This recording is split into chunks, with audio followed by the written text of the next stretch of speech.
The bizarre case of Elisa Lam, also known by her Cantonese name, Lam Hoi. Elisa was born on April 30, 1991. She was a Canadian student at the University of British Columbia in Vancouver. She was recovered from a water tank at the top of the Cecil Hotel in downtown Los Angeles on February 19, 2013. She had been reported missing at the beginning of February. Maintenance workers at the hotel discovered her body when investigating about complaints from the guests of the Cecil Hotel about problems with the water supply. Elisa's disappearance had been widely reported 5 days prior sa pag-discover ng kanyang body doon nga sa water tank. The Los Angeles Police Department released a video of the last time Elisa was known to have been seen on the day of her disappearance. It was an elevator security camera. And doon sa footage, makikita si Elisa na pumasok at lumabas ng elevator. Pabalik-balik siya. She was talking, pero wala siyang kasama. Mag-isa lang siya. She was talking to someone or maybe to herself and gesturing in the hallway outside the elevator. And sometimes, she seems like hiding inside the elevator sa may gilid. It appears like the elevator had some malfunctions because usually kapag pumasok ka sa loob ng elevator, automatic nagsasara siya. Pero at the time, pagpasok na Elisa sa elevator, hindi siya sumara. Medyo matagal na nakabukas yung pintuan ng elevator. And then this video went viral on the internet. And maraming viewers ang nagsabi na napaka-unsettling ng video. Marami ang bigay ng opinion, marami ang nag-explain, and yung ibang paranormal people claims na sa tingin nila, allegedly, ay parang may bipolar disorder si Elisa, which totoo na Elisa was suffering from bipolar disorder. And marami rin nagsabi na mukhang altered or edited yung video. Yung pagkakahanap sa body ni Elisa also raised questions. Especially merong hindi magandang history ang Cecil Hotel in relation to other notable deaths and allegedly murders. Elisa's body had no clothing nung nakita siya doon sa loob ng water tank sa tuktok ng Cecil Hotel.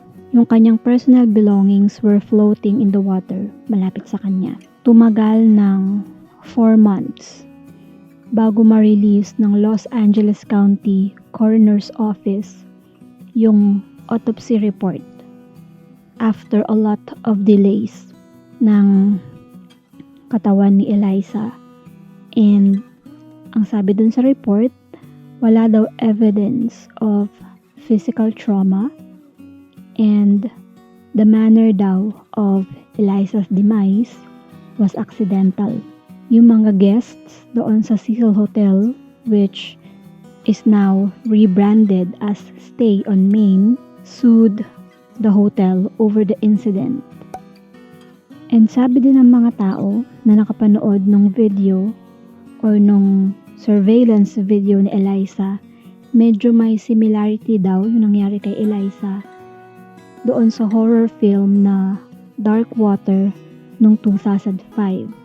So, paano ba napunta si Elisa sa Los Angeles and bakit siya nandoon sa Cecil Hotel? Si Elisa Lam ay anak ng immigrants from Hong Kong na nag-open ng restaurant in Burnaby, just outside Vancouver, Canada.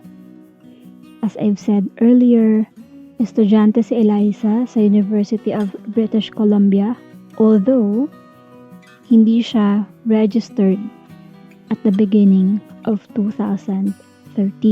So nagkaroon ng trip itong si Eliza sa California, and she traveled alone on Amtrak and intercity buses.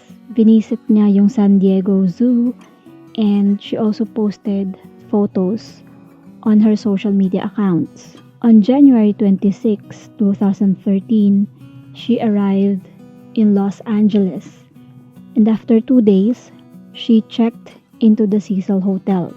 Eliza was initially assigned a shared room on the hotel's 5th floor. Kaso, yung roommate dapat ni Eliza ay nag-complain about quote-unquote a certain odd behavior daw ni Eliza. Kaya nilipat si Eliza ng ibang room after 2 days. So nung nilipat ng room si Eliza, mag-isa na lang siya. Now let's talk about the history of the Cecil Hotel.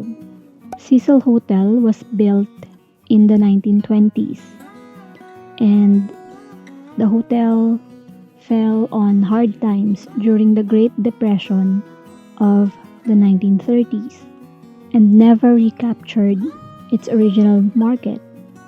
Karamihan sa mga notable murders sa Los Angeles ay nangyari or may connection doon sa hotel. In 1964, Goldie Osgood, the pigeon lady of Pershing Square, was murdered in her room sa Cecil Hotel. And this crime was never solved. Serial killers Jack Unterweger and Richard Ramirez both resided at the Cecil Hotel while they were active on their crimes. And there's also been several suicides doon sa Cecil Hotel, one of which was killed a pedestrian outside the front entrance ng Cecil Hotel. After na mga recent renovations, the Cecil Hotel tried to market itself as a boutique hotel. Pero hindi pa rin nawala yung reputation na medyo dark about sa Cecil Hotel. Sabi ko nga kanina, si Eliza had been diagnosed with bipolar disorder and depression. And meron siyang 4 na prescribed medications. Wellbutrin, Lamictal, Seroquel, and Effexor to treat her disorders. According to Eliza's family, who supposedly kept her history of mental illness a secret, Elisa Lam had no history of suicidal attempts. Although one report claimed that she had previously gone missing for a brief period. In mid-2010, Eliza began a blog named Either Fields on Blogspot. Over the next 2 years, nagpo-post siya doon ng mga pictures of models in fashionable clothing and accounts about her life, particularly her struggles with mental illness.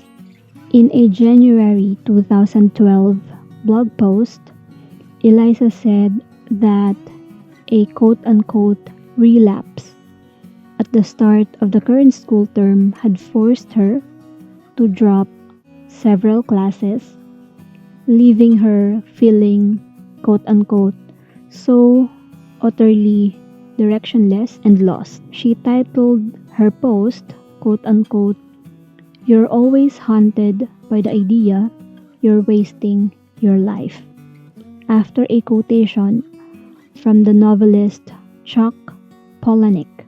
She also used that quote as an epigraph for her blog. Eliza was worried that her transcript would look suspicious with so many withdrawals, and that it would result in her being unable to continue her studies and attend graduate school. A little over 2 years after, Elisa had started blogging. She announced she would be abandoning her blog for another she had started on Tumblr, which was called Nouvelle Nouveau. Its content mostly consisted of found fashion photos and quotes and a few posts in Elisa's own words. The same Polonic quote was used as an epigraph. While Elisa was traveling, she was in constant contact with her parents in British Columbia every day.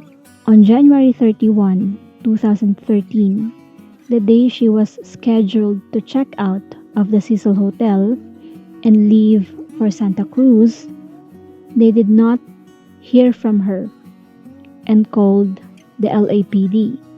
Her family flew to Los Angeles to help with the search for Elisa. One of the hotel's staff saw Elisa that day and said that she was alone. Outside the hotel, Katie Orphan, a manager of a nearby bookstore, was the only person who recalled seeing Elisa that day. According to her, Elisa was outgoing, very lively, and very friendly, while getting gifts to take home to her family. Elisa daw was talking about what book she was getting and whether or not what she was getting would be too heavy for her to carry around as she traveled. So, nung na-report na nga na Elisa was missing, nag-search yung mga pulis doon sa loob ng hotel to the extent na kaya nila legally. They searched Elisa's room and they had dogs go through the building or the Cecil Hotel, including yung rooftop kung nasaan yung water tank, kung saan nakita yung katawan nga ni Elisa. But the canines were unsuccessful in detecting Elisa's scent. Pero sabi ni Sergeant Rudy Lopez, hindi daw nila sinearch yung every room ng hotel. Kasi nga, they could only do that daw kung meron silang probable cause to believe a crime had been committed. So maybe at the time, hindi pa nila iniisip na may nangyaring krimen noong mga panahong yon. On February 6, a week after Elisa was last seen, the LAPD decided they needed more help. So flyers were posted in the neighborhood and online, and of course, because of this, yung case ni Elisa gained public attention through the media. On February 15, after ng isang linggo na wala pa ring sign kung nasaan si Elisa, the LAPD released a video of the last known sighting of Elisa in one of the Cecil Hotel's elevators by a video surveillance camera. So yung video drew worldwide interest in the case to Elisa's strange behavior, and a lot of discussions were made and maraming nag-analyze ng video. I will try to get the video and put the video on screen so that you'll see her reaction or kung ano yung behavior, yung strange behavior na sinasabi ng mga tao about doon sa clip. So in the clip, the camera at one of the elevator's cabs rear corners looks down from the ceiling. So makikita yung view, not just yung interior pero yung hallway outside ng elevator. Medyo grainy yung video, hindi ganun kaganda yung quality, and yung timestamp din doon sa bottom medyo grainy din siya. At some point daw, yung bibig ni Elisa was pixelated.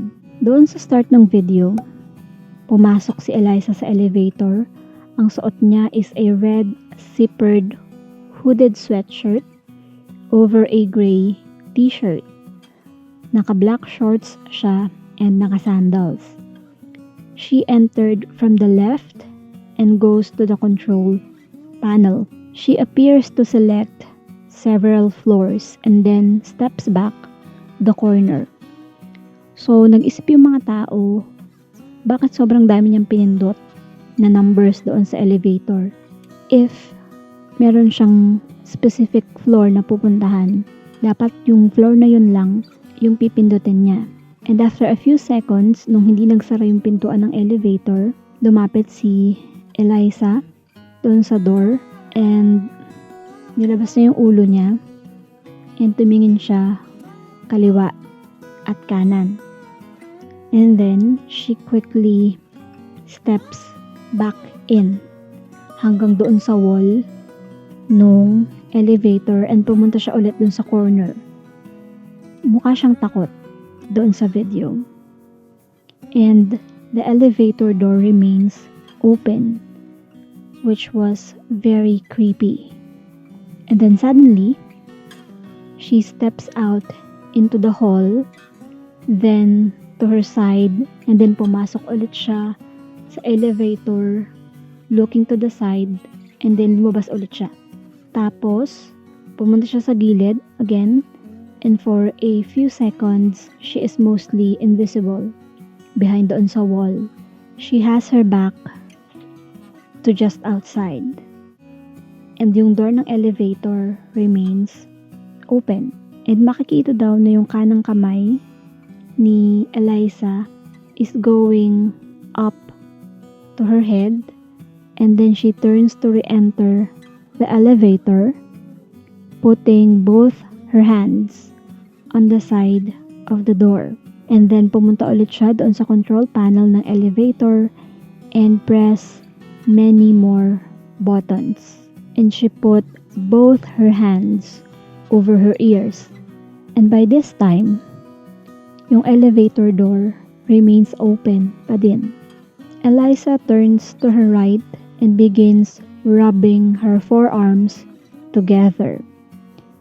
Then she waves her hands out to her sides with her palms flat and fingers outstretched, while bowing forward slightly and rocking gently.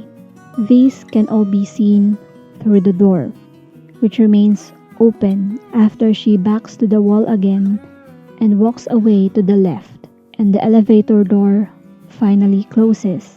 Elisa Lam's video was reposted widely, including on the Chinese video sharing site Youku, where it got 3 million views and 40,000 comments in its first 10 days.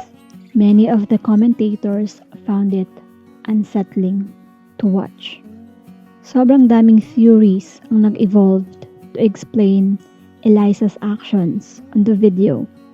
Ang sabi ng netizens na Elisa daw was trying to get the elevator car to move in order to escape from someone who was pursuing her.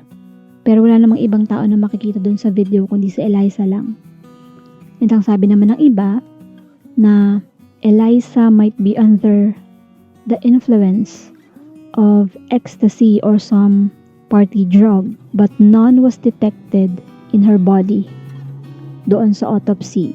And then nung nalaman ng mga tao yung tungkol sa bipolar disorder ni Elisa, the theory that she was having a psychotic episode also emerged. Yung ibang viewers naman sinasabi na mukhang tampered yung video before siya nilabas sa public, and besides doon sa timestamp, kiniklaim ng mga tao na the video was slowed down and nearly a minute of the footage had been discreetly removed. So may pinutol na clip doon sa surveillance video. And sinasabi ng mga tao na it was removed to protect the identity of someone who was in the video but had little or nothing to do with the case, or to conceal evidence if Elisa Lam's case had been the result of a criminal act.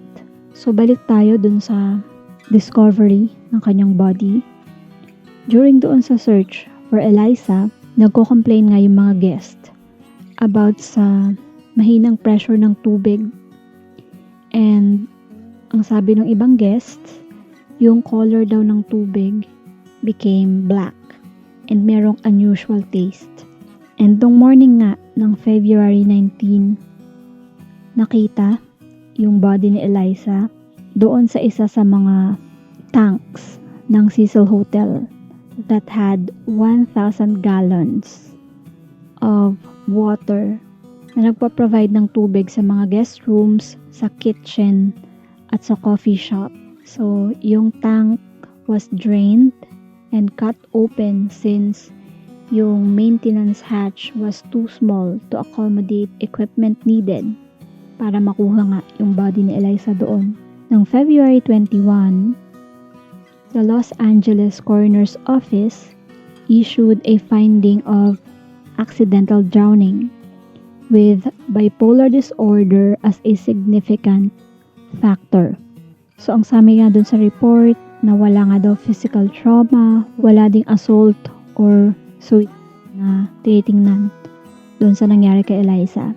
And doon sa toxicology tests, nakita nga yung mga prescription medications niya and meron ding non-prescription drugs such as Sinotab and ibuprofen sa kanyang system and a very small quantity of alcohol but no other recreational drugs. Yung investigation, na-determine nila kung ano nangyari kay Elisa pero hindi sila nagbigay ng explanation kung paano siya napunta doon sa tank because yung doors at stairs that access the hotel's roof are locked and yung may passcode lang at may susi doon sa mga pintuan na to ay yung mga staff lang and any attempt to force them would supposedly triggered an alarm. So, nagtataka yung mga tao kung paano napunta si Elisa sa rooftop, kung wala siyang access, and kung pumunta man siya doon, dapat may alarm na nag-trigger na someone is trying to go doon nga sa rooftop na yon. However, yung fire escape ng Cecil Hotel could have allowed her to bypass those security measures if she or someone na nag-accompany sa kanya ay alam yung fire escape na yon. A video made by a Chinese user after nung nangyari kay Elisa and posted to the internet showed that the hotel's roof was easily accessible by the fire escape and the two of the lids of the water tanks were open. Apart doon sa question kung paano siya nakaakyat doon sa rooftop, marami ring nagtatanong kung napunta pa siya doon sa water tank by herself. The tanks are 4 by 8 foot cylinders propped up on a concrete blocks. Walang fixed access doon sa tanks and yung mga hotel workers had to use a ladder para makita yung loob ng water tank. And itong mga tanks na to ay protected ng heavy lids. Sobrang bigat ng takip. And it would be difficult na iangat itong mga leads na ito. So, yung theories nung nangyari kay Elisa ay hindi tumigil after nga nung nangyari sa kanya. Marami nagsabi na someone was ultimately responsible to what happened to Elisa. And nagsabi naman ng iba, frustrated sila doon sa elevator's apparent malfunction na hindi maipaliwanag ng mga authorities kung ano talaga nangyari doon sa elevator nung time na sumakay si Elisa. Pagkatapos ng nangyari kay Elisa, her Tumblr blog was updated, presumably through Tumblr's key option where inaalaw niya yung mga post na automatically ma-publish on a specific day. Pwede mo siyang i-schedule, kumbaga, parang sa Patreon, na you can schedule a post. Elisa's phone was not found either with her body or in her hotel room, which was suspicious and inassumed ng mga authorities na it was stolen at some time around what happened to her. As I've said earlier, Elisa's parents filed a wrongful death suit against Cecil Hotel, and they claimed that the hotel failed to inspect and seek out hazards in the hotel that presented an unreasonable risk of danger to Elisa and other hotel guests, and they seek unspecified damages and burial costs.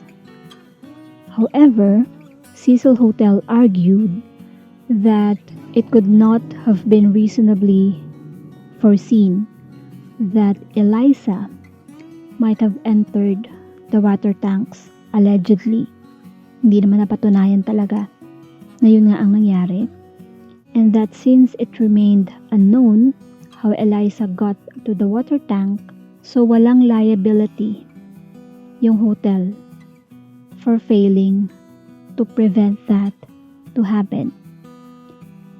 And noong 2015 nga, yung lawsuit ng mga magulang ni Elisa was dismissed. And to this day, Elisa's case remained unsolved.